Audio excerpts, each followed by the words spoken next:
Hello students and welcome to another video lecture on logic design. I have previously given you a brief introduction to sequential circuits in a previous video. You were also briefly introduced to the concept of a latch. Let us do a quick revision. Recollect that a latch is the most basic memory element of a sequential circuit. It is a non-clocked device, that is, there is no clock signal used to drive the circuit.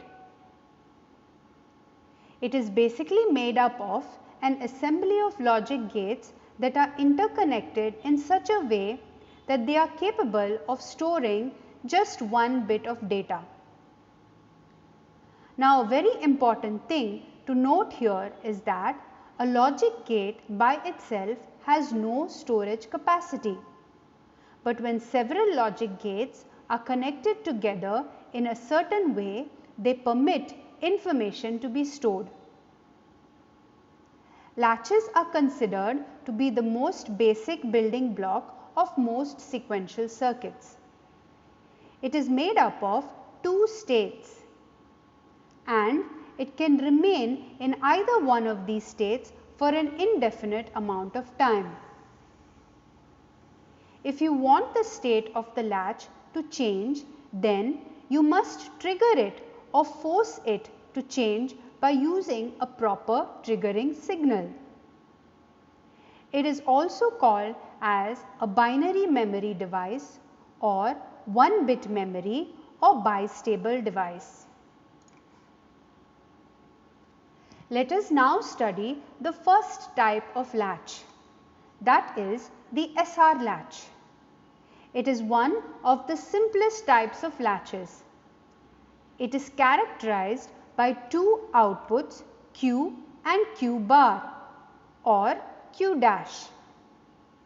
It has two inputs which are labeled as S and R. S stands for set and R stands for reset. The state of the latch corresponds to the level of output Q. So, if Q is equal to the 1, then the state of the latch is said to be high. If Q is equal to 0, then the state of the latch is said to be low. And at all times, Q bar or Q dash is the inverted output. This is a very simple way to represent an SR latch as a block diagram. There are two inputs which we label as S and R, and there are two outputs Q and Q bar. Notice that there is no clock signal, hence it is called a latch. Let us now learn how to write the truth table for the SR latch. There are two ways to write the truth table for any latch or flip-flop. I am going to teach you both. The first way is what I like to call the short truth table, and the second way is the long truth table. Let us start by learning the short truth table. The short truth table for the SR latch looks like this. Notice the columns are labeled as S, R and status. The first row says that if S and R are both 0, then the status of the latch reads as no change in the output. The second row says that if S is 0 and R is 1, then the status of the latch is reset.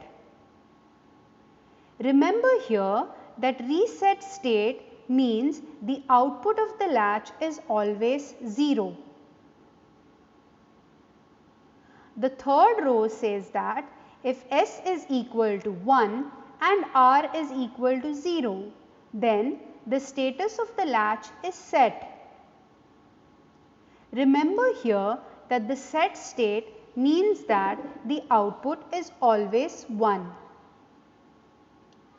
And finally, the last row reads that if S is equal to R is equal to 1, then the status of the latch is invalid.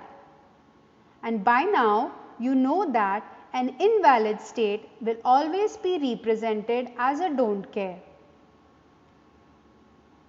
Now based on the short truth table, let us go ahead and write the long truth table. Let me first draw a table. The first column is S, which stands for set. The second column is R, which stands for reset.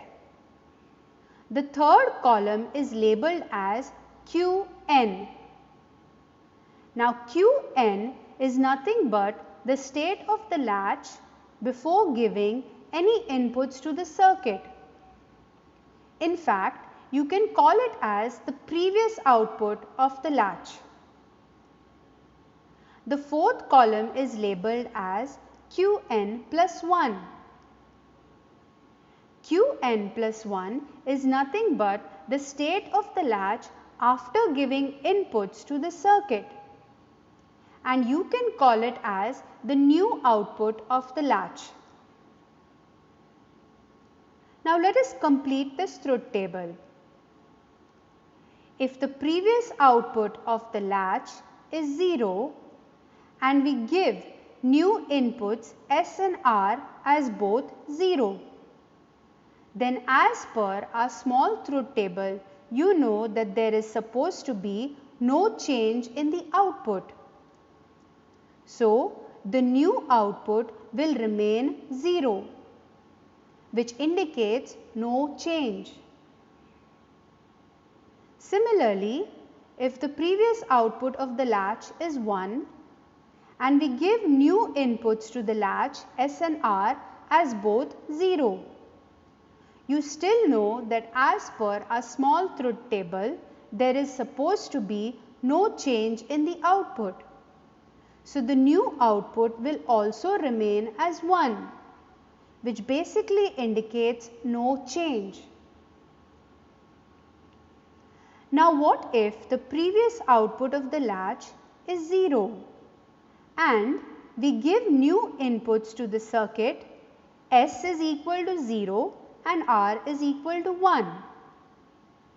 Then as per our small truth table, you know that this is called as the reset state, in which the output should always be equal to 0. So the new output will also remain as a 0. Now if the previous output of the latch is 1 and we give new inputs of S and R as S is equal to 0 and R is equal to 1, then as per our small truth table, you know that this is the reset state, in which the output should always be 0. So the new output will now change to a 0.